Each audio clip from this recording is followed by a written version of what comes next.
Hey everyone, this is Rob. Hey, Michelle. And welcome to Bunebape, your weekly podcast and everything you need to know about old school RuneScape. Alright, so this week up on the docket, we of course are going to be starting off, as always, talking about what updates we have for you this week, what we've been doing, and what we've been progressing on. And then we'll go right into the update this week. It's funny because this update is going to matter to some people and then not at all to others because we'll see. But, Every update. Yeah, exactly. So we'll be talking about that, and we'll go over everything there and a little bit of PvP changes in that as well. And then a little bit of dumb merch changes. Yes, a few policy changes, as it were. But And then we'll be going into a couple things that actually were blog posts earlier this week, including the Tomb of a Massacre, everything you need to know. So there's going to be quite a few spoilers. So if you have been trying to stay away from the names of the bosses and the rewards, then this is probably not going to be the best podcast for you. Yeah. And then we'll finish off by talking about the Jagex Launcher. There was quite a long write-up on it and why it's being made, what's taking so long, and the hurdles that they've had to overcome. So we'll take a look at that. And we'll be ending with a bit of a Q&A. Yep. But before we get into any of that, Michelle, how's it going? Going pretty well. I didn't even raid that much this week. First things first, I had my subathon. Oh, yeah. It went so extremely well. I ended up changing the rules a little bit because 1 sub per minute was kind of wild. The most I did was like every sub equals 7 minutes, and at the end I lowered it again because Shout Out Annan was being very generous, and I was like, all right, I need to stop. We're going to reach the max before I even get that many. Yeah. But overall, we got 110 subs. Yeah, it's really cool. It was so cool. It took us to our new highest amount of subs at 202. It already went down like the day after 10 because some ran out, but still very exciting. We reached 200, which means at some point I need to buy that bald cap and do my bot cosplay. Yeah, it's pretty funny. But the stream itself, it was like a lot of fun. People, if you like donated a sub, you get to choose a mini game. So I was basically doing mini games and like skilling and doing all the stuff that people requested most of the stream.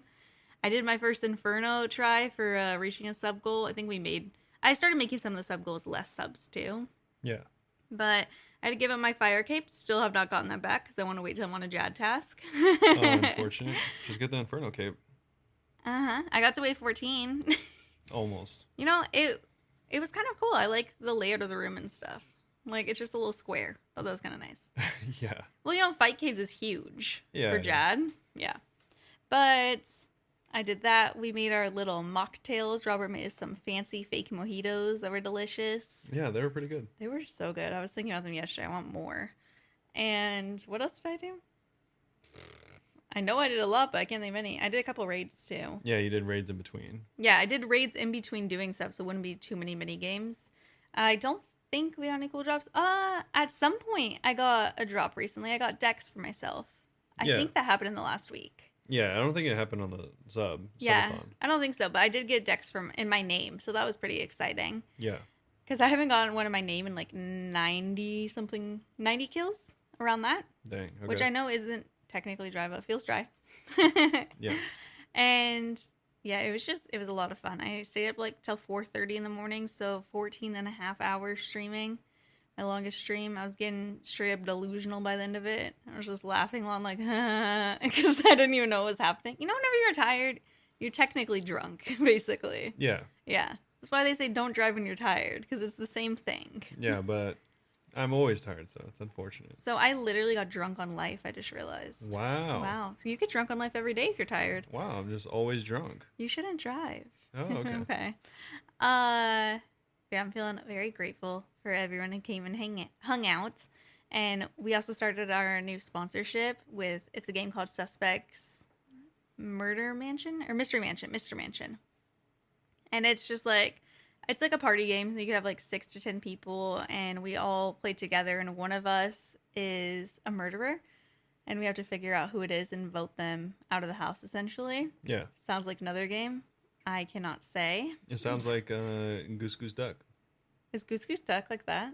Yeah. Oh, okay. Well, I can compare it to Goose Goose Duck. I can't compare it to a specific game that you all are probably thinking of. Yeah. I But- like Goose Goose Duck because it was free. This one's free too. It's a mobile game. Yeah. It's a lot of fun. We reached 10 people already, which was our first goal. The next one's 15, then 20, and then I think 30. So it'd be nice to get all 30 because we get like $350 or something. But still, I'm excited that we got 10, and we were playing it on stream the other day for like 6 hours. Yeah. Like I was just playing on and off with a bunch of people. It's actually really fun. And you are like little animals and stuff. So my 2 characters are a fox, and then I think I'm a little flamingo. People kept talking about how I was the bird and how I was like a liar. Yeah, I'm a bad liar. It's funny. But it was a lot of fun. And if anyone wants to come play that with me, twitch.tv/Bunebape. Come play. Download it from our QR code preferably, please. And come play with me because I want to play it so bad. No one wanted to play it last night. If you play with strangers, they're all just like kids. So it's just like, I'll still play, but they're not very good at it. Yeah, the game's like really popular among the younger demographic. Yeah, and whenever I played the other day, that when I did play with adults, it was at like 5 in the morning, and I was playing with people from Serbia, Russia, and Ukraine. And I'm like, all right, so this is when the adults are online. Yeah. Okay. It has to be at like 5 in the morning. Unfortunate timing. Oh, that's cool. Yeah. Other than that, I was doing a bunch of abyssal demon tasks because I still was doing like the 100 abyssal demons killed every 10 subs, and I got 110 subs. But thankfully, saved by the bell, I reached that 6,000 limit. So that means that the last like 8, I just had to go and try Abyssal Sire. Abyssal Sire is okay. It's fine. The head... What do you mean 6,000 limit? So my thing that I was doing is every 10 subs, I was going to kill 100 Abyssal Sires because I'm trying to get the Abbey head. Yeah. And the drop rate for it is 1 out of 6,000. So I said that I would go and kill 100 every 10 until I reached 6,000. And then I would try Sire. Oh, okay. So I only had to kill like 350. And then I was able to go to Sire for the rest of them. Oh, that's cool. Yeah, Sire's cool. I've died twice, I think. The first time I just wasn't paying attention to my prayer. And then the second time I wasn't paying attention to my health. So it's not a hard boss. It's just I need to stop looking at the chat when I'm bossing. Yeah. I'm probably only like 20 kills total, I think, and I got 1 on Sired already. I got the jar randomly. I've never gotten a jar anywhere. Yeah, it's pretty lucky. Yeah, it's not worth a lot, but I'm like, I'll put this in my house eventually because I'm excited to get a jar. Yeah, I've never gotten a jar either. Also, I've Weird, never right? wanted to go to Sire. Yeah, well, yeah. Yeah, I mean, it's just like he's like one of the like he's not a good moneymaker. most disappointing bosses, probably. The fight itself is like kind of fun and pretty quick. Yeah. I think my fastest is like 2 minutes, and I know I'm not doing it that fast. Yeah, of course. It's a fairly easy fight, so I'll do it every once in a while, but you can't get that many kills an hour, because, like, the way I'm doing it, at least, you're, like, tanking quite a bit, so I get, like, 2. I think the 3 was the max, and because he dropped a bunch of potatoes, and you have to, like, leave and just run back, and that part's kind of annoying, but the fight itself's pretty enjoyable. I'll probably do it a little bit more, but I'm also going to just go back and forth between that and regular Avi demons because I don't want to get too tired of them, you know? Yeah, no, for sure. Yeah. And as far as chambers, I haven't really done that much since the subathon. I did 1 last night. Just 1? Yeah, I only did 1 last night. I was like weirdly tired last night initially, but I'm going to take a nap today, so I'll be back for today. Yeah. Robert even told me too, he was like, you're not going to take a nap? And I was like, I feel fine. As soon as like 7:50 hit, 10 minutes before stream, I was like, why didn't I take a nap? It's almost as if I'm I sleeping. knew. I didn't think I'd be tired. I don't know. But yeah, I've been having lots of fun. Come play games with me. And hopefully I'll get the Abbey head soon. Oh, by the way, 1 out of 6,000 from Abbey demons. But from Sire, the drop rate lowers to only 1 out of 1,250. Yeah, still doesn't seem very worth it. Awful. Just awful. Because the unsired is 1 out of 100. And then like it's, what, 1 out of, what's that drop? To make it make sense. The math. The math's mathing. Basically, getting unsired is unlikely. It comes from an unsired? Mm-hmm. And unsired is 1 out of 100. I got lucky. I got unsired at like 10. Yeah, that's stupid. Yeah, no. So I was even thinking about maybe doing something off stream and collecting unsires, but I also know I'm very impatient and would just want to do it immediately, you know? Yeah. Also, I don't know if you can stack them. No, I don't think you can. Oh, rude. Okay, but yeah, we'll see what I do. Or at least if you can, I've never seen anyone do it. Yeah, no one has any need to except for me. No, like I've literally, like people stack, I've seen people stack 1,000 caskets, but I've never seen anyone stack unsireds. Maybe you can. I should look it up. Yeah, I don't think you can bank them. Oh, I gotta keep them in my inventory? Yeah. No, that'd be a pain. Also, last night, I played a new game called Little Misfortune. which I think Jimmy Dean got me off my Steam wish list a few weeks ago, maybe last month. So Was it shout your out. favorite game? It's not as good as Frambo. Frambo is made by the same people because, like, one comment put it well, you don't really have much agency over what your character does. It's more like a walkthrough of the story. But the animation style is really cool, and the story is pretty interesting. And did it advertise itself as an open sandbox game? I didn't read anything about it. I just saw it was by the same people as Frambo, and I've said this before, like, I don't like to know what stuff's about when I play it or anything. Like, I don't watch movie trailers. I don't watch trailers for nothing. Yeah. Like, because I just like to go into stuff blindly. Okay. Even whenever I start reading books, like this Stephen King book that I'm reading right now that's, like, fairly old, it's not that scary of a book. And I spent, like, the first third of the book waiting, like, oh, when's it going to get scary? Before realizing, oh, it's not scary. It's just a normal stressy book. I like to be surprised. I don't want any like, biases going into it, I guess. Oh, okay. But it was pretty cool. It was funny. People weren't really talking much during it, but every once in a while someone would just be like, this game's weird. And I'm like, yeah, I know, right? Yeah. It's really weird. It's a very dark, kind of unsettling game. Just about a little girl who was supposed to die that day. And we're kind of walking around with her. You make some choices along the way, but there's nothing like... Frambo took me like 16 hours to finish because there's a lot of stuff you have to do on your own that are like puzzly almost, like that I couldn't figure out. This game took 2.5 hours. Oh, okay. Yeah. But I would play it again to unlock all the achievements. I like how Steam has the achievements. It's like collection logs. That's funny. But yeah, that's about it. I've been really wanting to play a lot, like, different games. So I might even play other stuff tonight on stream as well. We'll see. Been wanting to play Amnesia, but I'm too lazy. And also it's scary. It's not even scary. It's scary. And the last time I played You haven't even gotten to the scary parts. How have I not gotten to the scary part? I thought I was almost done with the game. No. Have you got to the water yet? Yeah, the water. Yeah. Oh, okay. Oh, yeah.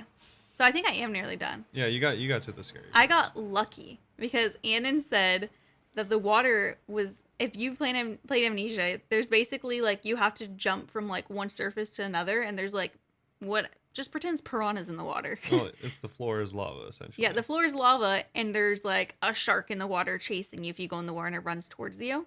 Yeah. And it wasn't working for me correctly. So sometimes, like, the thing would just, like, disappear and not chase me. So it made it a lot less scary, but it was still terrifying. Yeah. It was working in, like, the first 2/3, and, like, the last room it wasn't really working. And I was like, all right, let's go. That's cool. That was so scary, actually, playing that part. Right now I'm fixing, like, some elevator. So I think I am near the end. But there's 3 games. Probably. Yeah, there's more games. There's also other types of games that are similar. Yeah. That you would like. Like, another popular one is Outlast. Outlast is on my wish list, too. Yeah. I have a couple of scary games that people have recommended. Because Phasma was my first scary game. That game's also scary because it's from the perspective of you're filming the entire thing. Oh. And you can only really see in the camera. So when your camera runs out of battery, you can't really see. It's scary, but I want it. Yeah. Yeah, the main reason I'm, like, scared to play Amnesia is the part I'm at. I'm out of, like, any light sources, and whenever you start getting out light sources, this creepy thing starts following you. Mm-hmm. And I don't remember what I was doing, so I'm just out of light, and I spawn, and I'm like, oh my god, what am I doing here? Yeah. And it's just scary for no reason, because I don't know what's happening. I think you would think Outlast is scarier because it's more realistic. I think that the camera thing seems scary because in Phasmophobia, one of the things that you look for is ghost orbs, and you can see them on camera. So people go in with their flashlights off and just look at it through the camera, and it always sketches me out too much. Yeah. I'm like, I can't just use the camera. I say that not just because of the camera, but because you're scared of more real life things. Mm-hmm, I am. And essentially that game is about, like, escaping a bunch of, like, psychopaths. Oh, okay. Yeah. Like, it's not like this game where you're running away from like a demon thing. Yeah, Amnesia was scaring me, but at the same time I did die once, and I was like, okay, it's fine, I just respawn. It's scary, but if I die, I die. And that game would probably freak me out because it'd be more real. Yeah. Oh, I thought it was fake too, like demons and stuff. No, it's like real people. Oh no, I want to play it. Yeah. If you want to watch me play scary games, come stop by. Tell me to play Amnesia because I'm a little baby and need encouragement. Yeah. But anyway, what have you been up to? I have not been playing scary games.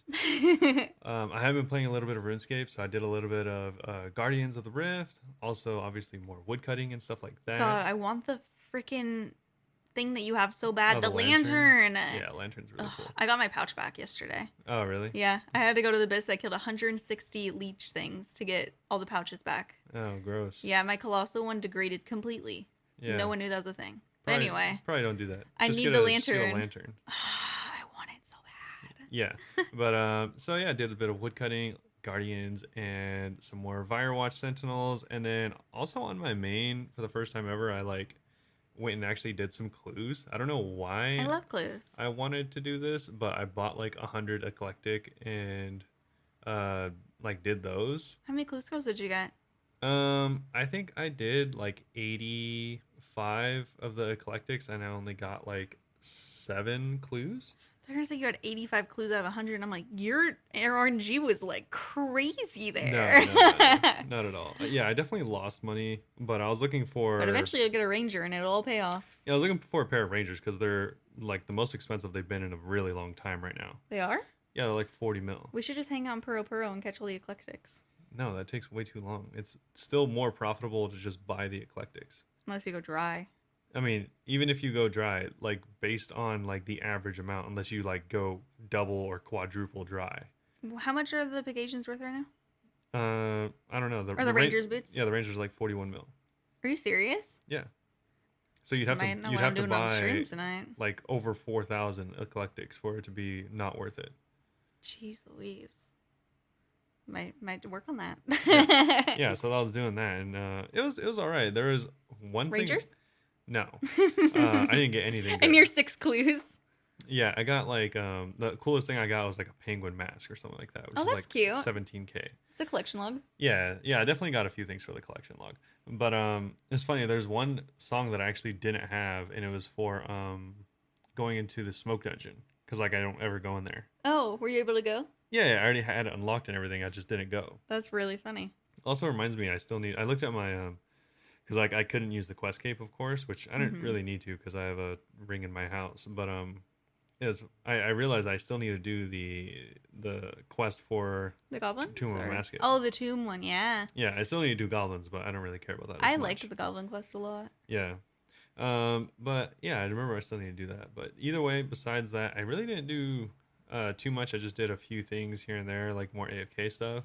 But I was actually thinking about it. I kind of want to work on like another 99 soon, but I don't really know what I want to do. So I could do cooking. Everyone says that one's really fast. Cooking is really and fast. And not too expensive. No, I'd make money doing it if I did Karambwans. Well, they say wine is fast.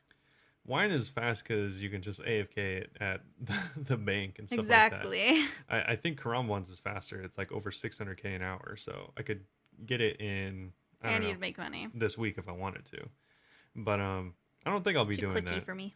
No, I just don't. I'm just not super interested in 99 cooking. I'd like, weirdly enough, I'd be more interested in getting like Hunter or working on Hunter. I don't know if I'd get 99 Hunter, but working on Hunter or like Herblore. So I was thinking of like maybe farming Herby, because I could also get a pet. I was gonna say the pet too. That and the Chinchampas both would make you money and pet chance. Yeah, so I was kind of thinking about that. I don't know why, but I suddenly like want to like 99. Work on a 99, and I like combat, and I have one more 99 combat to go or melee to go. Attack? Yeah, it's attack. It's a 96 or 97. Pretty close. So it's pretty close. You could AFK Nightmare Zone, but also like might as well just do Slayer or something if you're already doing it. Yeah, I don't really plan on AFKing that Nightmare Zone ever again. I know my defense is like, is it 97 or 98? It's pretty close to 99, but regardless, I'm like, I could AFK this and have it done soon, but also I still want to get my Slayer to 99, so I should probably just keep doing Slayer. Yeah, plus it's also like not fast. Like whenever I did AFK my strength to 99, I think like 98 to 99 took me like 30 hours at Vires, like something like that. Like it took a really long time, like a whole week. Yeah, but yeah, it's not like it's fast or anything, so it's just so you don't have to pay attention. Yeah, exactly. So I don't think I'll ever go back to Nightmare Zone unless I really need to, which... For imbued helms, maybe, in the future. It's not That's really... the only reason I go. It's not likely. I still have 4 million points, so it still will be... You have so much points. Quite a while until I need to go back again. And then, by then, maybe I'll just go to Soul Wars and imbue it that way. Soul Wars is fun. And There's a pet Oh there. yeah. You have actually a pretty good chance to get a pet there too. Do And you really? I like them. Yeah, it's one out of I think it's only 1 out of 100. Like it's really low. I saw people like slandering the pets there, and I think that they're kind of cool because they're huge. Are they huge? They're pretty big, right? I don't think so. I think they're ugly. I is think what a they're lot of ugly in like a people- cool way. Yeah, I think that's what a lot of people don't like about them. A lot of people don't like the ugly pets, and I'm like, they're still a flex. I like it because I think it's 2 pets in one. Like I think You could change them. yeah, I think you could change it Pretty from sure, yeah. the protector to the other one. Which I like. Yeah, which the other one is I like only really ever cool. I only ever see one. I think I only ever see the protector. So every time I see the other one, I'm like, what is this? Yeah, I don't even know yeah. what it's called. Yeah, I don't know what either of them are really called, but I know one looks like essentially like a busted garage door, and Yeah, one I always see and I'm like, oh, is this garage door? And I'm like, no, it's not. What is this guy? yeah, I like him. I like him a lot. But yeah, I'll probably just do that instead of going to Nightmare Zone. I don't know. I'm not.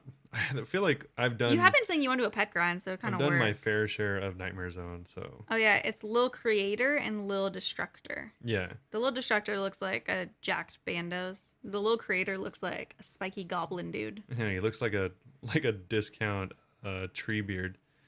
Which tree What's the beard? tree pet? Oh, Tangleroot? Yeah, Oh, I like it. he looks like a discount Tangleroot. I can't wait till I get him. Yeah, I mean that'll never Ever. happen. But yeah, so I don't know. I was thinking about that. I was also thinking about bossing, like God Wars or something like that. Ooh. But I probably wouldn't do that until I probably wouldn't do it unless you wanted to like duo it or something like that. I'd be down to do this 'Cause sometime. I'm not really keen on like soloing any bosses right now. I don't know. I just haven't had like a drive to go to any bosses. I don't really like soloing bosses now. Group content's too much fun. I don't mind soloing bosses. I just can't be asked right now. I don't know. I'd rather Yeah. I'm like more focused on skills, but Even at Sire yesterday, I was like, does someone else want to come do Sire at the same time as me?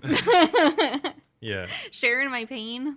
But yeah, I think that's it. Honestly, not a ton going on, but it was just I'm a glad little you bit played of progress. some. Yeah. It's funny because Mandy actually commented on the podcast last week saying something like, name a more iconic duo than Robin. I haven't actually done much this week. Yeah. I don't know. You can't. I It's feel the most like- iconic. I feel like I do a lot compared to like a normal person. I 'cause think you play don't every hype week, you don't but- hype yourself up enough. You make it seem like you don't do anything. Yeah, I mean, it's hard to hype up chopping trees for 10 hours. Like I don't. I would spend 5 minutes talking about it. Yeah, I was like, I don't know. I chopped. I got like 400 more U logs. It was pretty cool. I'm getting close to being 86 woodcutting. Oh yeah. Yeah. Oh, that's See, cool. I'm like, I get excited about dumb stuff like that. Well, the thing is, like, I'm not doing it on my main, so it's not as exciting. So I'm just doing it on the GIM, so it's kind of like Oh, yeah, that's true. it's kind of like whatever. And Any then, more blood shards this week, by the way? No, I haven't gotten anything from buyers either. I'm just getting a bunch of like breastplates and stuff like that. So. You know that you inspired King Canadia to go to Firewatch? Oh yeah. I rated them last night, and they were like, yeah, Rob made me want to go here. Yeah, it's super chill and you get a lot of money. So even if you don't get any blood shards, It's still nice money. It's still 300 to 500K an hour Yeah. just doing nothing really. Exactly. And yeah, it's like literally doing nothing. If you have 99 prayer and like or you're wearing full prayer gear on top of that, you can AFK for over 10 minutes at a time. Reminds me, I got 90 prayer. Oh, nice. Yeah. Yeah, mine's only I think like 82 still or something like that. But Yeah, the more I boss, the more I'm like, God, I wish I had 99 prayer. yeah. It's so cool. I've wanted that for a while. I just don't want to spend the mills. Exactly. So I've just been doing it passively. Like I keep all my installed heads to use those and stuff. Yeah. And then I do like Ash Sanctifier and stuff. I don't want to buy bones. Yeah, no, exactly. Doing it the cheap way. Either way though, I guess we can probably go into the update for this week. Yep. So the update is called Activity Advisor Phase 1. Oh, yay. Yeah, so pretty cool. I actually didn't expect this to be coming out this week. So when I was reading it this morning, it was kind of exciting and then also not exciting. And I'll tell you why in just a second. Oh, phase 1 means it's not in the game, I'm guessing.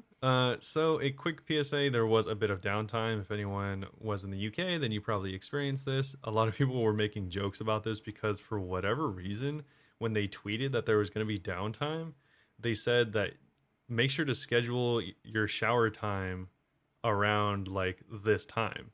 And everyone's like, it was like 2 hours long. And everyone's like, what are you talking about? Who showers for that long? Like, it was like They're an just absurd. calling us all sweaty. It was like an absurd amount of time. It says right here, it's from 11:30 BST to 13:45 BST. You know, I happened to just end the stream early last night because I was tired after that game. Good thing I left. I would have been so sad. Yeah, you definitely would have. But yeah, it was just really funny. They're all like, schedule your, or times to schedule your shower, and everyone's like, what? Are you calling us stinky? No, it's just a weird thing for them to like say. But They're weird. Either way, it actually ended up coming up early at around 13:20 BST. So Ooh, 25 minutes. Yeah, nearly. Actually, they're supposed to come up at 1400. So actually, almost 40 minutes beforehand. So pretty good. Oh, that's good. Okay. Yeah, actually a decent amount of time for anyone that had to stop their showers. As far as the activity advisor goes, this is actually a really cool update and something I've been looking forward to. So OSRS has an amazing community made up of players with varying interests, skills, and experience in the game. Some of you have experienced almost all of the content that the game has to offer, but there are still loads of players in the process of starting their journey or returning to it and figuring out what to try next. We've all been in the situation where we believe we have grinded several requirements to start playing a piece of content, only to find out there are several more requirements locked behind a quest, which is locked behind another quest, and so on. We're all used to it by now, but account progress for newer or returning players can be a real challenge. It's a long road to get the more exciting parts of Gilnor. As a note, we've seen your feedback regarding the gaps in mid-game and want you to know that this is something we've taken on board. In the meantime, though, we think it's important to have a tool in place to help players of all levels find suitable content to try. So that's kind of cool that they're like acknowledging that there is literally no mid-game in this game. Yeah, right? Beginner or end. Yeah. They're all like, all right, you're either under 1800 total or you're over 1800 total. Or you're maxed. Yeah, it's funny because like being a beginner in this game is literally like up to like 17 or 1800 total. And it then, doesn't feel like it. And you then, hit 1500 and you're like, I'm a pro. Yeah, and then the mid game is like 1800 to 1900. Like it's like this literally non-existent mid game. And then like 2000 plus is like end game. It's like I feel like people say mid game for everything in this game. Like beginner stuff, they're like, this is mid game. I'm like, there's no way. I feel like everyone says everything is mid until it is like mega end game. Until suddenly all you do is raids a nightmare. Yeah, it's like you either I know it calls end game content, but I still don't feel end game. Yeah, I mean obviously it's everyone's own opinion, but I feel like the majority of people I talk to about this, or at least see online, they're all like, you either just started your account, you're mid game, or you're maxed. Like that's kind of like, I don't know why that's the general consensus, but I feel like after 2000 you're pretty much an end game. Like you're not really doing any beginner stuff ever or medium tier stuff ever. I actually did a very good beginner clue the other day. I got like 80,000. That's not just so you know. Yeah, no, that's collection log It stuff, reminded which is me. actually more end game. Actually, yeah, it is on. Now, I guess I am starting to get an end game if now I actually think about like, oh, I better do all these random events for collection logs. Yeah, exactly. But that's kind of weird. But either way, so this is pretty cool. This in-game tool will highlight activities relevant to your account by measuring your progress and seeing what big exciting content is in store next. It automatically tallies up your skill levels, quest status, recent activity, and other essential stats to figure out what adventures you might be interested in. For the moment, the activity advisor only suggests quests, but we expect to include skills, minigames, and other categories later. So this is the saddest part of this entire thing, which is I said it either will matter to you or it won't. Because for now, the activity advisor is only available to selected accounts as part of an initial testing period. Aww. Provided this goes well, we'll use player feedback to make changes before it goes available to all accounts. So how do they choose who gets it? it is seemingly random, or I don't know. It's probably like big content creators, so they could. I don't know, because it would only be really useful for people that aren't endgame. But they have to choose people ahead of time to make sure they'll actually respond. You know, they can't just send to a bunch of random accounts that will never reply to them. Not necessarily. I don't know. Weird. Either way, though, they don't disclose who they sent it to. Hey, I didn't log in. Maybe I haven't. It's very possible. Whenever you do log in, and if you have been chosen, there will be a specific dialog box whenever you log in, saying that you've been chosen, and you can actually use it. That's pretty dope. Yeah, but if you have not been chosen, then of course that will not show up and you will not be participating, but maybe your friend has, so maybe they can stream it or something like that. Did you get it? I have not logged in either. Okay. Available and target content. So there are 2 categories of content you can find in the Activity Advisor: available content and target content. So for the available content, it is a range of activities that you can get stuck into immediately because you meet all of the necessary skill and quest requirements. While target content is milestone activities and progression moments that you're close to, but don't quite have the requirements for. So these are like, yeah, so essentially it's just stuff you work towards, like bigger end quests, and available content will be like Winter Talk, because you can probably do that. Okay, cool.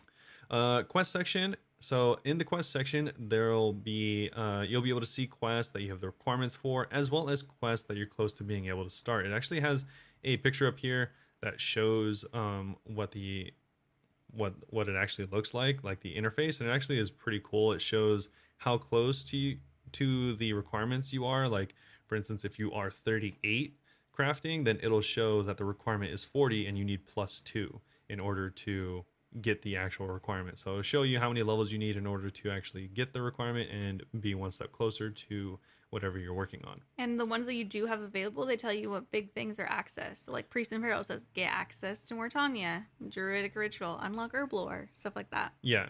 So it's, I think it looks pretty user-friendly, and also it has a specific free quest only section. Nice. Which is also, of course, very useful. Imagine if they made this pay-to-play only. I know. I mean, I could actually imagine it. I could too. They do say that this section will prioritize quests that give access to important unlocks, such as fairy ring teleports or progression equipment. We've noticed that one of the most common early game struggles is getting around, for example. So we hope that pointing new or returning players in the direction of useful teleports and other unlocks will reduce the time they spend schlepping from one side of Gilnor to the other. Future sections could include skills, utility, and miscellaneous, which would cover skills, run energy, and teleports, and clues and mini games, respectively. Does this cover all the bases? We want to know, so make sure to share your thoughts and feedback on all this stuff. Take a look. We do have the notes in the description, so you can actually see what it looks like for yourself. Nice. And as far as, like I said earlier, if you do get selected to be part of the A/B testing, you'll see a pop-up on your next login saying that you have been selected for the Activity Advisor, and you can click the button by the minimap to check out your new adventures. I wish I'd logged in to see if I had it. Yeah. I didn't read any of the notes. Yeah, it's a pretty big pop-up, so you should notice it, but unfortunately it will go away if you engage in combat. So if you're just logged in and then you log into, or logged out and you log into like immediate Firewatch, yeah, like, fighting you, then it would just not be there. So make sure to check. There should be a scroll next to your special attack, and that'll be what the actual icon looks like. Cool. Yeah. As far as final notes go, they say suitable activities are based on a number of factors, not just the fastest route to account progression or XP. We want to help people find the activities they'll enjoy the most, and that's not necessarily the content with the most efficient grind. What? No efficiency? I'm confused. We also want to point out that players are encouraged to play the game whichever way suits them. The Activity Advisor is just a tool to highlight activities people might enjoy, not a definitive path for players to take.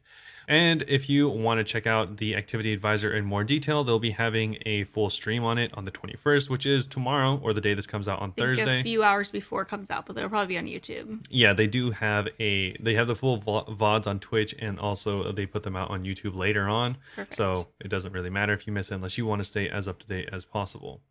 Besides that, though, the Activity Advisor is intended to complement the OS Wiki, not replace it. They highly recommend having a read-through of their fantastic guides as you decide what to tackle next. Of course, I think everyone is really familiar with the OSRS Wiki at this point. You don't have it open every day you're playing. What are you doing? Especially as a new account or a new player, like all the stuff that we are spouting off, like all this random stuff you'll hear from time to time is stuff that you will find on the wiki. Like this is not just something that we found out in the game. It's something that we found on the wiki. Yeah, you definitely find on the wiki through reading. There's so much stuff you don't even know exists, and then you look at the wiki and you're like, "What is this?" Yeah, exactly. Like anytime someone asks, like, what would be the best strategy or what we like to do at certain bosses, it's because we looked on the wiki. Yep. and that's how everyone starts. Oh, yeah. But overall, I think this is a pretty cool addition. Yeah, I'm excited about it. Like I said, I think whenever we first heard about this, I think I said that one of the number one things that people ask about as newer players is what to do. Exactly, yeah. Even if they've done all the quests in the game, a lot of people still don't know what to do. So I'm glad that this kind of scales with your character, it seems. I wonder if it's going to do it even when you're in game, like you'll have more suggestions. Yeah, I don't see why not, because it'll probably suggest other end game stuff. Yeah. Or maybe it'll suggest like earlier game stuff that you just haven't done. Like maybe you don't have a fighter's torso or something. Yeah, I've been taking a lot of people over Barbarian Assault. Yeah. A lot of weirdly maxed players who don't have fighter's torso. Yeah, exactly. Yeah, so next up is the PvP arena feedback changes. First up, players can now configure the types of runes they take in the PvP arena using the configure option in the rune pouch. Please note, however, that the spellbook interface will also show spells requiring runes provided by items, such as the fire runes provided by the Tome of Fire. The Bow of Ferdinand has been removed from the loadout chest. Players have raised concern about its power being disproportionate to other offerings like Zebac crossbow. This is a change we'll be keeping a close eye on and would be happy to revert if needed, but we hope this is a bit more balanced. That's pretty cool. Yeah. They say that they have also added a button which lets you copy your opponent's loadout in unranked duels, which I think is huge. Yeah, that's because definitely it's really such cool. a pain to keep switching tabs back and be like, wait, I need to go change this. Yeah, exactly. Next, the Elo system. Elo? No, it's Elo. It's Elo. Yeah, I don't know what Elo stands for. I've never known what that stands for, but it's essentially your matchmaking rating system. Oh, okay. I just thought it was matchmaking. So the matchmaking system was disproportionately affecting players with larger rank gaps, so we've adjusted the way the rank points scale in uneven fights. This means that players winning against weaker opponents will gain fewer rank points. Players losing against stronger opponents will lose fewer rank points. Players winning against stronger opponents will gain more rank points. Players losing against weaker opponents will lose more rank points. Oh, yeah, it just seems like they're adjusting it because, yeah, this is something that every ranked system has to go through every once in a while, especially being a new one like this. Because, for instance, if you're like a really high ranking person, let's say you're like 5,000 Elo, and they can only find matches for you against like 2,000 or 3,000, then you'd have to win like so many in a row for it to even matter, because you'd only get like 1 to 5 points, let's pretend. Basically, it's saying you can't take the easy way out to get higher. No, it's making it easier on both ends, essentially. Oh, okay. Because, for instance, in that case, you'd have to win like 10 games for you to actually move up. Whereas if you lost one, you'd lose like so many points that you'd essentially have to win like 20 games in a row. They just made it appropriate compared to the ranks of the people you're fighting. Yeah, exactly. Because you shouldn't be punished if they can't find people that are your level. Yeah. They said that lastly, we've reduced the price of imbued scrolls from 500 reward points to 200, so players can obtain more of them for use on the go.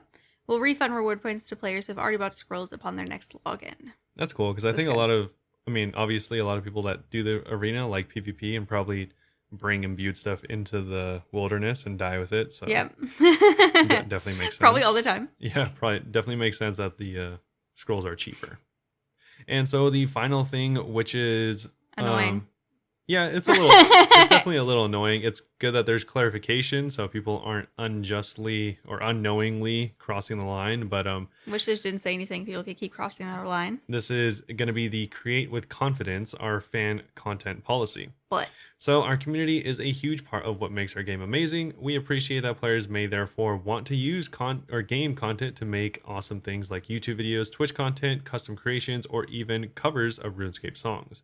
We're keen to encourage your creativity, and we love to see the wonderful works you come up with. We're also aware that there's been some confusion in the past over what is and isn't acceptable, especially when it comes to physical creations such as plushies and models. And this can make things a little intimidating. This makes me so sad. So there is a full write-up on the Jagex fan content policy, like some actual, essentially legal stuff. And it says what you can and can't do, whether it be a cover, how the rules work, or what property is under Jagex, if you can sell stuff. And it even includes newer things such as NFTs. And if you're wondering, no, you cannot make any NFTs of any Jagex content. I mean, side note, NFTs are dumb. But Okay. anyway. Yeah, so there's a ton of stuff. So if you are a creator of things such as plushies or really anything related to OSRS and you do sell it for a profit, then this is definitely going to apply to you, so you might want to check them out because there is a limit, for example, on how many items you can sell if you do make stuff. It's so frustrating. This is going to affect most people's, which is why I do bring it up, but they say they do not mind you selling up to 100 items of an individual item you have made using Jagex property, where the object is made by hand or via a limited production run with a third-party factory. This doesn't stop you making variants of a particular item, provided there is a visible and material difference between the two items you are selling. So, for example, I guess they're saying that if you do sell miniatures of, I don't know, let's say Jad, you can sell 100 of them, but if you want to sell more than 100, then you have to either change the design or change the material it's made out of. So make it not Jad. Yeah, or you can change the material to be like, maybe you're using like some sort of like polyplastic. You can change it to be, I don't know, some kind of other kind of plastic. It's weird. Yeah, so I don't know. I don't know how I feel about that. Obviously, it's anti-creator, but I looked it up. Also, Jagex, like we said, makes over $500 million is their net worth right now. Yeah, of course. And they're like, but small creators are ruining this. Yeah, like, so shut up. Obviously, it's because they don't want people to make money when they could. Well, piggyback off their content and essentially take profits that could have been theirs. So that annoys me so much. Company policy, it makes sense, but from a moral policy, not so much. Yeah. So morally, they're in the wrong here. They're just taking away from small creators. Unfortunate. Either way, that is what it is. So just so you know, be aware of that if you are a creator of any kind. So I'm not going to go over everything because I essentially just summed it up there. But again, if you want to go into the full detail, if you make anything, then make sure to check that out. You know, it says that you can write short stories, but they have to be under 15,000 words. Yeah, they can't be Jesus. full. Well, yeah, they can't be full, like, uncannoned books, essentially, I think is what they're trying to avoid. Do they not know what fan fiction is? Fan fiction is not 15,000 words, that is certain. You're not reading some good fan fiction. All right. Either way, that's about it for this week. There was a few smaller changes, but none that really seemed super worthwhile, except for maybe now you can left-click the cook option on the fancy range in your POH. Unless you have a kettle on the stove, then of course tea always comes first. Besides that, though, that is, like I said, the little update this week. Some stuff that matters to some people, and of course it didn't to a lot. So unfortunate, but that's where we are. I'm annoyed about the creator thing because, like I said, Alfresco's making like little 3D models that we're gonna be buying that they can only sell up to 100 now, and it sucks for them because they just found like that people would be interested in this stuff, and now Jagex is like, psych, we know you just found your thing, but never mind. Yeah, it is unfortunate, but also it definitely seems like there are quite a few loopholes, and also the fact that it is probably, unless you have it fully disclosed, it's kind of hard to seemingly track whether someone has sold more or less than 100 of an item. Be sneaky, guys. So yeah, essentially be sneaky. Change the materials when possible, and if it's the difference between one less or one more toenail than before, then maybe that's all the changes you need. But I don't know. I'm not a lawyer. Just saying. There's probably a workaround. Another one I was annoyed about was that person who makes all the boss pet plushes. Yeah. They specifically said plush, and I feel like they're talking about maybe that person. No, I think plushes and 3D models of I know the 3D models are of pretty RS popular. content has been getting really popular over the last 2 years specifically, so I think that's why they targeted those. What's really annoying is that Jagex doesn't sell anything like the stuff that you buy off Etsy. They do in the board game. Yeah. Okay. Which is maybe why they started doing that. But the plushes, they don't sell plush. No, they don't sell plushes. But they don't want other people to sell them either. Not typically, at least. It's just like, you know what it's like? It's like the HD all over again, where they're like, we don't want you to do it in case we want to do it in the future. Yeah. I'm like, oh, stop it. Essentially. I feel like there's going to be a lot of backlash against this. Yeah, yes and no. I mean, at least when I was on the subreddit earlier, it wasn't like riots and stuff like that. Mm-hmm. But moving on to the Tomb of a Mascot. So this is a blog post that actually came out earlier this week on the 15th. So it's been out for a few days, but it does give us an entire update on what's been going on with the tomb. Of course, it's going to be coming out very soon here in the next month, or maybe 2 if they push it back. Oh, yeah. So the progress update. This news post is here to give you everything you need to know in the run up to Tomb of a Mascot. It'll be updated regularly with more information once revealed over the coming weeks. So I'm guessing you'll want to come back to this. This is going to be a live document, I'm guessing. Oh, cool. The team So we'll be back to it next week? Yeah, more than likely. The team is now in the last stages of development and are tweaking and testing final elements. We are still confident in the mid-August release for Tomb of a Mascot. These final stages are for the team to ensure that your first experience with OSRS's most anticipated raid is the best it can be. We appreciate your patience and are very excited for you to get your hands on the most ambitious raid so far. I'm excited. So for anyone that doesn't know about Tombs, this is going to be the most accessible raid that's ever been, as well as the most difficult raid that's ever been at the same time. Depending on how you change the settings. Yes, exactly. It is very accessible for whoever is looking to get into it. I'm imagining it scales from entry mode TOB to like hard mode TOB. That is definitely the way it seems. Yeah. So, the next stuff we're going to be going over is spoilers. So if that's something you're not interested in, Skip like 10 minutes. probably skip 10 minutes, or we're nearing the end anyway. So maybe just skip to the Bye. end. Yeah, maybe just skip to next week. Hopefully you enjoyed it. Either way, though, the requirements for Tomb of a Mascot is going to be, of course, the quest up to including Beneath Cursed Sands, the newest quest, as well as 62 agility, 55 crafting, and 55 firemaking. So relatively low. You can easily get this done in the first day of playing if you wanted to. I mean, hardcore though. Yeah. Maybe a few days. Yeah, the first 62 agility is hard. Yeah, that'd be a grind, but 52 or 55 is definitely low, so probably the first few days. As far as the bosses, though, we get to know their names and take a look at them. Nice. So the first one is Akka. Thankfully, they put the human first this time, because they keep showing the cool stuff and then be like, last but not least, the human. Yeah, so it's AKKHA. Once a human warrior, Akka made the mistake of joining a cult dedicated to the original form of a mascot before she was corrupted into the Devourer. Ooh. This cult had one desire, is to be reborn in a perfected form. They performed a ritual called upon a mascot, sacrificing themselves in her name. However, the poison used by Akka failed to work correctly. He survived, trapped on the brink of death, becoming a permanent servant to the Devourer. And essentially, he looks like a cross between essentially like a sand centurion, a very like Greek warrior-esque, but also some desert themes as well. The next one is Baba, which is a baboon. Oh, I love it. Was once the matriarch of a large troop of baboons. As she grew old, she feared for the future of her family, considering her heir to be incompetent. A mascot promised her immortality so that she could rule her family forever. However, in return, she demanded both Baba and her family serve her. Baba agreed and was willingly corrupted by a mascot. This corruption granted her the immortality she desired, but bound her to a mascot. Oh my god. Hardcore lore, dude. Yeah, pretty cool. Undead monkey. Love it. The second to last boss is Kefri. Kefri is the last of an ancient race of long-lived scarabs. She lived in isolation for years, watching the desert from afar, gathering knowledge as she did. While initially content, over time, she started to desire children to pass her knowledge on to. A mascot claimed to have a way to give Kefri the children she desired, promising to make her a mother of scarabs, even smarter than she was. However, a mascot twisted these words, destroying Kefri's intelligence, making her nothing more than a mindless thrall. That's sad. Very sad. That's a sad story. Yes.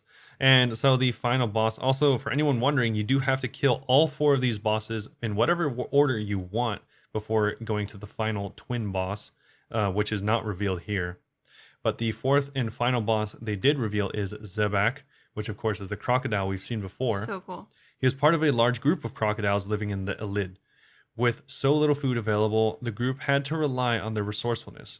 However, Zebac was weak and was unable to compete with the others. To survive, he used his resourcefulness in another way, luring other crocodiles into traps so he could kill them and take their food. Before long, he was the only crocodile left, with nothing left to eat. A mascot promised him a lifetime supply of food in return for his service. He willingly agreed. Dang. So he's a savage, dude. He is. Either Played way, himself too. all these bosses look really, really cool, and I'd recommend checking them out if you enjoy the art in this game. Can't wait to see the pets. Yeah, I know, right? If there's What if we read the rewards and like, no pet this raid? I know, right? So moving on to the rewards, if there's one thing any self-respecting ancient tomb pretty much guarantees, it's the presence of hidden treasures. So of course there's going to be all of this gear we've already seen, but it's going to be the Masori armor. This is the new best in slot ranged armor. So cool. Utilizing plates from broken down pieces of Armadill's armor, with crafting up to 90 required in order to make your Masori armor with a chisel. You can create these upgraded versions. Nice. Very, very similar to how the new best in slot Torva armor is made. Yep. Of course, they have the full set, being the helmet, chest piece, and chain skirt. Cool. You can, I think, can you use the standard set? Yeah, I think you can use the standard set, but in order to use the best in slot stuff, you have to upgrade it with the broken down pieces of Armadil. Oh, okay. Yeah. So it's like different versions of it. Yeah, so it's not like Torva in that, I think Torva, you get it and it's busted and then you have to upgrade it. This one, you get it and it's just not very good and you have to upgrade it. Okay.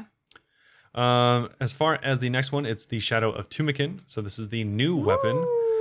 This is going to be the Dark Staff, similar to other powered staffs, and it has a built-in spell and also increases your damage based on your total magic level or your magic combat. So magic strength here is tripled from all of your gear, capped at a total of 100% magic strength.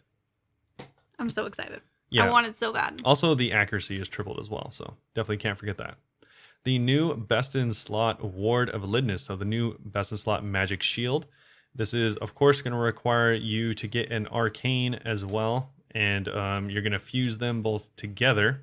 So it's going to be the Ward of Eliteness will be your new best in slot magical shield. You receive the broken ward as rare loot from a mascot with 90 rage or 90 prayer and 90 smithing. You'll be able to combine the ward with an arcane sigil and 10,000 soul runes to repair it. So yeah, quite the pretty penny, but this is of course going to be best in slot, so literally as good as it can be. So cool. So yeah, make sure to get your hand on that.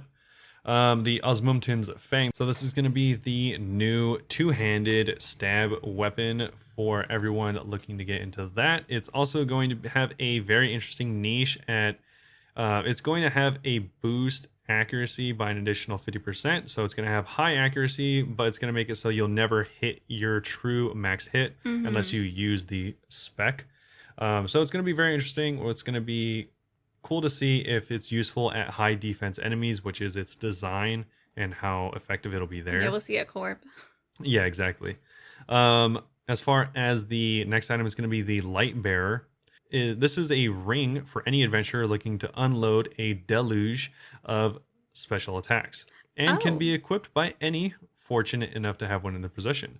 When equipped, your special attack energy will regenerate at twice the speed it usually does. Unequipping the ring will reset the energy restoration timer. Yo. So that's going to be really cool, especially for, I mean, even like Slayer tasks and stuff like that. That'll be really cool for staying for a long time, especially if you have like a Saradomin and Godsword or something like that. That's awesome.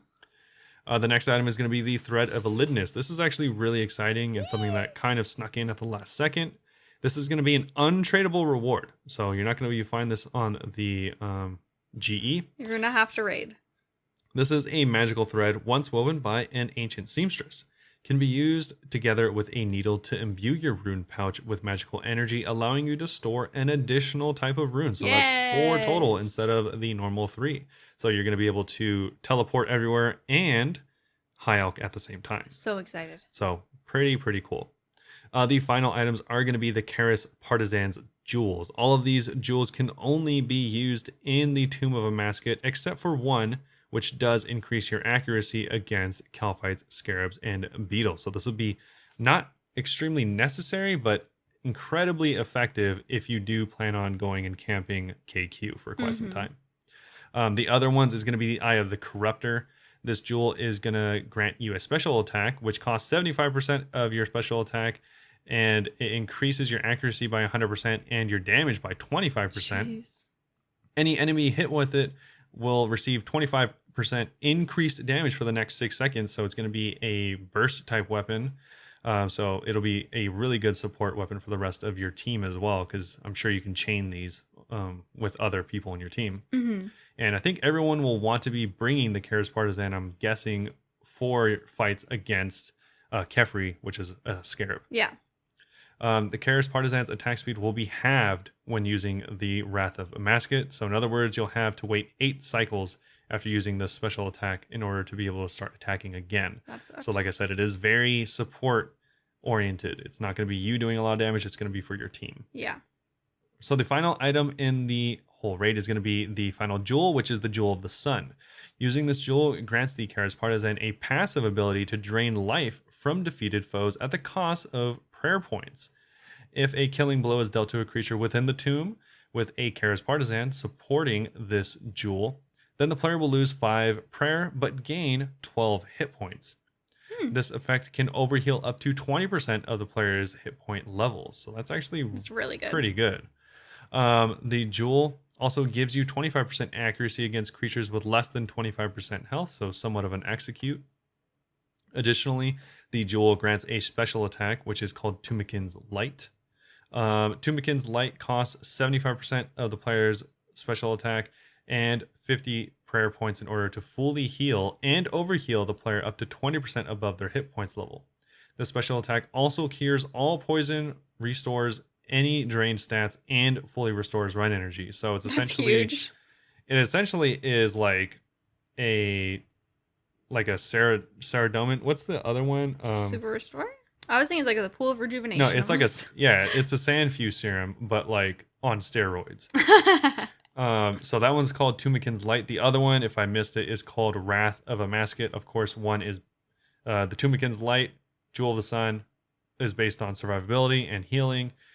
The Eye of the Corruptor with the Wrath of Amasket, which is, of course, all going to be about damage and supporting your team in damaging. So you're probably just going to split up your team which jewels you'll use. Yeah, of course, it'll depend on the makeup of your team and stuff like that. And also, I'm not sure whether you can just hot swap these jewels whenever you want, or if they'll break or something like that. They're only obtainable in the dungeon, so you can't bring them from the outside. Yeah. That's it for the dungeon, though, or for the new raid. So make sure to keep a lookout for that. Nice. Yeah, next up, there is a little bit of a competition. So the first competition is for the Login Screen Design Challenge. Want to play a part in the launch of tombs? This is your chance to design something familiar to all escapers, the old school login screen. Using the lore surrounding the events of the desert storyline and the background of the Caridian Desert as your inspiration, we'd like to see you come up with a thematic login screen for when Tombs of Amasket arrives in August. If you win, every player who opens the old school will see your designs as they prepare to step into Gielinor. So there are some rewards for if you do win or make the finale of this competition. First place gets a $200 Amazon voucher, 12 months of membership, and framed image of your artwork signed by the team. Second place gets a $100 Amazon voucher and 6 months of membership. Third and fourth place get a $50 Amazon voucher each and 3 months of membership. And this competition started on July 15th, so it's already begun, and it's going to end July 24th at midnight. Well, 11:59 p.m. So make sure to enter now, because this is always like the most fun part of new things. Yeah. The 4 finalists are going to be chosen by the old school team, and they'll have like a poll starting on the 28th that's closing on the 1st, so the community can go and vote for who the winner is. Yep. They also have some requirements for what sizes they should be and stuff, and we'll be including a link to the notes and the information just so we don't have to go over the pixels and everything right now. Yeah, exactly. So yeah, if you're worried about the size or anything like that, what type of file it needs to be, all that information is in there. Yes. And also, I think this is obviously this is cool because it's, bringing together the community, but this is also literally just them getting free work out of people, which I think is kind of funny. Yeah, which we've been realizing recently. Yeah, because I mean, this is... How much would they pay an artist to commission for this, you think? Exactly. Like, if you spend a couple days making this, or even one day making this, it's much more likely they'd pay you more than $200. But, they should have more for the winners.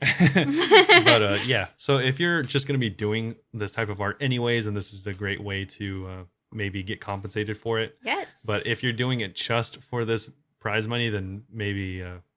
I don't know, maybe just make different art pieces and sell them, because you apparently can do that. Up to 100. Up to 100. The second competition is Stories from the Caridian Desert, short story competition. This is our most narrative-driven raid yet, and we know you lore hounds will be ready to take us on a journey with your own evocative tales of desert sands and ancient intrigue. Jump into the creative writing zone and tell us a story relevant either to Tombstone Masket, the overarching desert storyline from Icthurin's Little Helper to Beneath Cursed Sands, or the Caridian Desert. The winner of this competition will have their short story turned into an in-game book that'll be available for all players to access and read. Whether it be myth, legend, or based on true events, we can't wait to see what we come up with. And then it includes the details for that. You don't even win money for this one. You don't even win the gift cards. No. First place gets 12 months of membership, and your short story will turn into an in-game book. Second place, 6 months of membership. Third and fourth get 3 months of membership. Yeah. So, which this is just as hard as drawing. They should have made the prizes equal. Yeah. I'm not a writer, and it's because it's hard. Yeah. And I'm not an artist because it's hard. They're equally hard. Yeah. So either way, these are pretty cool. If, again, you are already doing this type of stuff and if it's you're just creative and you like it, something you enjoy, then maybe think about participating. You could get rewarded for it and immortalized in the game potentially, which is kind of cool. That part's pretty nice, yeah. But if, again, you're just going out of your way to do this, there's probably a lot better ways to make money or get membership. Check out Fiverr. But I think that is going to be about it for the Tomb of Masket update. Yep. We're quickly going to be covering the Jagex Launcher technical news post, which was put out on the 14th of last week, just after our episode came out. Mm-hmm. So there is a ton of backstory to the launcher and why it's being made, as well as a lot of the hurdles they've had to overcome as a dev team, which I'm not going to be going over. Yeah, it's a lot. Because there is a ton to go over, a lot of very semantic language and buzzwords and stuff like that. So it's just better if I skip to the end. Yeah, it'd probably just sound bad if we said it out loud.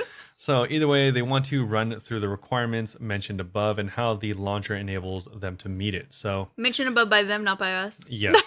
This is a very long post, like I said, and this is a summary at the bottom, essentially. So a standard authorization mechanism, of course, because RuneScape is infamous for having some of the worst security of any modern day MMO. What? It says with the launcher embedded a browser, the OAuth 2 authorization code flow works out of the box as it can handle all things a normal web browser can. So essentially they're having better authorization and authentication of your accounts. Good. So harder to get hacked. Security and automated attack prevention. Again, just more layers of defense, as well as nice things such as remembered logins. They're going to remember all your credentials. And so whenever you start a new game or just go onto a different account, it'll all be right there in the same spot. This also includes a seamless user experience. Of course, because you don't have to enter your credentials over and over again, there's no risk of needing to manually switch applications or crazy dialogue pop-ups or any issues when you log in like that. Nice. Also, it also makes it harder for people to get you locked out of your account, I'm assuming. Yes, of course. Minimum game client download. So by using the launcher to serve your authorization purposes, the game client no longer needs to bundle anything extra for this purpose, so it can maintain the minimalist game download size so it won't get bloated in the future. Okay. Centralized credential responsibility. So again, just making sure that your authorization token passes every time. So it's not going to be getting messed up in that development process or in that authorization process. So either way, it just seems like they're having a better flow in their security setup. Yeah. And the final thing is their SSO across their game. So no matter what Jagex game someone is playing now or in the future, they'll always have the launcher to start it. So all their games will be there. It's all going to be centralized in a single location with a single authorization credential. So there's not going to be multiple attacks on your account at the same time. Thank God. Which can definitely happen because you can have an RS account on the website, and of course an OSRS account. So either way, they do go through, like I said, in a ton of what I'm going to call like leet speak. But this is just like coding speak. They talk a lot about HTTP, authorization, credentials, a lot of and people stuff probably like that. wouldn't get it. Yeah, a lot of people I don't probably get it. wouldn't get it or wouldn't be interested. So I just thought I'd go over and let you know that they are essentially going through great lengths to make it as secure as possible and have everything as convenient as possible being all in one secure location. Good. So yeah, if you want more insight on that, then I'd check out the full dev post to see all of the stuff they had to go through to get through to this, because it goes all the way back to 2016. Yep. Well, probably when they realized that their game's login system was complete garbage, which is still amazing. It took them that long to realize that. Yeah. But either way, that's going to be about it this week. We can end off on a few questions that we got from the community. Yes. So our first question is going to be from Matt on Instagram. Hey, super specific question, but what are your thoughts on a new holiday event, OSRS? Which holiday would you want to be? I think Oktoberfest would be super. Could take place in a set-up tent festival area in Lumbridge Cow Farm, and the story every year involves either different races trying not to drink each other, like dwarves and Fremenniks, or solving problems for someone who's made a lot of mistakes when they were drunk. Example would be King of Varrock sends a leveler to Queen of etc., and then you have to intercept it before it gets there. And yeah, I want more events. I was thinking like New Year's, I guess. Yeah. I was trying to think of a universal one. Yeah. Because Thanksgiving isn't really universal. Yeah, Thanksgiving's also a really boring holiday. Yeah, exactly. New Year's, I think, could be fun. I think it'd be cool if they had a cutscene where it was night and there was like fireworks. Oh, that'd be really cool. Yeah. Like if they had fireworks in all the cities or something like that. You could just like go and it'll just be a cut screen because obviously it's never night here. Yeah, or it'd be cool if for one night they did have like for a one night day theme. They had it at night. Yeah, one day they had a night theme. That'd be cool on New Year's. But it's then it's like what time do you do it at? Because it had to be different worlds, different times. Everyone's BST or whatever. Yep. But yeah, so that'd be pretty cool. I don't know. It would probably just be the same as like Christmas, where it's just them setting up the party and they need help if it was a New Year's event. Yeah, exactly. I didn't realize how much of the events in this game are Christian holidays. Oh yeah, all of them. Easter and Christmas. I'm like, oh, weird. Yeah. Yeah, that's why that's also kind of what influenced my answer, because I was like, it'd be cool. An easy one would be like Oktoberfest. Oktoberfest seems fun. Like that'd be a really easy one. But I don't know. I think like oddly enough, a common theme among like every like major country that plays this game is like disrespecting indigenous people. So maybe like an indigenous people one. That'd be nice. It's kind of a unfortunate truth, but yeah, maybe they could have something like that. Are disrespectful, huh? Yeah, I don't know. But yeah, I don't know what holiday they would do that's like singing Valentine's Day. You deliver Valentine's for people. Yeah, but also Valentine's Day is kind of a lame holiday. But I bet the fashion scape could be cute with the rewards. Maybe they should just make up a new holiday. Could be a RuneScape holiday. Yeah, like maybe it's just a custom RuneScape holiday or something like that. Like Varrock Day. Yeah, or definitely something more Varrock's creative giving. than that. Yeah, maybe something cooler about like bringing the community together or something like that. Because there should definitely be more like holiday events. I think that'd be cool. Yeah, maybe that aren't really related to religions. Yeah, maybe. Next up is from Harger over on Twitter. If Jagex were to release a new hunter quest, what would you like it to be like? I can imagine helping an elven village find a beast in the woods responsible for the murder of their children. The boss battle opens a new hunter method and weapons. I loved that. Someone actually also responded to that tweet. Weston said they need a quest in the town north of Prifddinas, a standalone mid-level quest, which also agreed they do. Yeah. No one goes up there. Well, there's nothing up there except for shooting stars. Well, there's Chinchompas and a mining area. They need to have something up there. Yeah. But that'd be a good place to put a new hunting thing, I think. Yeah, I think that'd be cool. Also, there's like, I think if I'm remembering correctly, almost like no good hunting things in all of Corinne, which is kind of crazy because it's a really big area. Yeah, they should just introduce something new there. Yeah, I was thinking they could do something like related to, like maybe, I was thinking like related to like Irby, because I think that'd be really cute. That's literally like the only a crystal reason. Irby with the Corinne crystals. No, I was thinking like maybe like Irby like has like a baby and they like lose it in like Corinne. You have to like go like find it or something, and then you find like a new like Irby location there. Oh yeah, they were on the way to the RD zoo with the baby Irby and it got lost. Yeah, or I don't know, or something like that. Like maybe someone is like illegally trafficking like Irby or something like that. And the baby said, "Not today." Yeah, and like, the baby escaped, and you have to like take down the trafficker and save Irby, and then they like.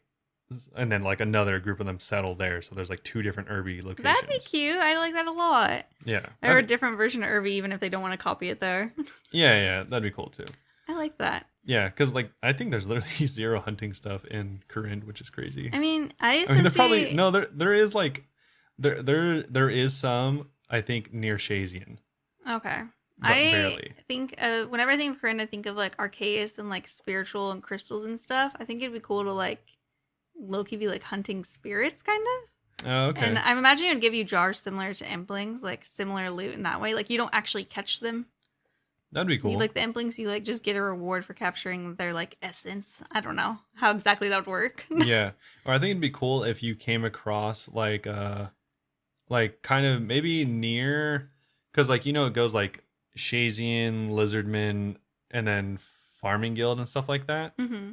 Maybe instead of like or near the Farming Guild or like in between there, you find like a cool sentient normal like Lizardman. And then he's all like, yo, me and my family are running out of food. Can you go catch us some like lesser like things to like help us out? And they're like cool lizard men. That'd be cute. Yeah, because like I could see make at this point, that. lizard men are just like complete animals that you fight to the death all the time. Yeah. There's like no like it's not like Obor or like the new Obor where like what's his name? Galvic? No, is like Verak. Oh wait, Galvic's the dragon. Galvic's the dragon. Yeah, his name's like the Giant's Foundry one. I don't remember his name. Yeah, Giant's Foundry one where he's like a cool like normal hill giant, where all the other ones are like things you just kill. Barbarians. Yeah, so I was like, maybe that'd be cool if you. That'd be cool. Yeah, so yeah, maybe something like that. I don't know, something that's like unique, I guess, instead of just the typical. Oh, there's some rats over here. You got to catch them. Go catch some rats. Yeah, exactly. I like that one. I'm just not creative enough to think of any really, really good ideas.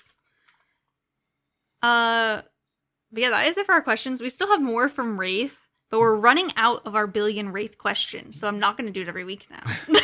It's all good because we are plenty good on time this week, so hopefully you all enjoyed it. And it is spicy, so I can't wait to end this. Yes, shout out to all the UK people. Yeah, we're not in the UK, but still spicy in San Diego. Seemingly dying from the heat over there. Awful. Yeah, hopefully you you guys. guys. We are never visiting you. Hopefully you guys get better insulation and reverse insulation later in the future. Get better fixing climate change. Well, also I've read that like shout out to all the UK people. Tell me if this is true, but apparently all of your houses are made to keep heat in. I've heard of that too. So yeah. Shout out Brutal. to you. We know what it's like living in Southern California, so make sure to drink plenty of water. And what I like to do is put water on your legs and your arms instead of front of a fan, so it feels nice and cool. Make sure to stock up on Otter Pops. Yeah. I don't know if you have those there, but any popsicles. Otter Pops. Any popsicles. That accent was Yeah, that was awful. stellar. We'll pretend that never happened. All right. If you guys want to send us any questions of your own, you can on our social media. Our Twitter is Bunebapeosrs. Our Instagram and YouTube are Bunebape. You can watch me stream 5 days a week at twitch.tv/Bunebape. I'm not sure if I'm going to be streaming this Friday because it's Comic-Con. But I might be doing just like a little baby stream for a few hours while still dressed up. We'll see. Yeah, maybe we'll do an IRL stream. That'd be kind of cool. I was joking, but I think it'd be too hard. I'd be scared of someone stealing my phone, to be honest, at Comic-Con. Oh, that wouldn't happen, but yeah, maybe. But yeah, that is going to be it. Thank you all. Yeah, thanks for listening. Yeah, giving us your time. Hopefully you all enjoyed it, and we'll see you all very soon. Very soon. Bye-bye. Bye-bye.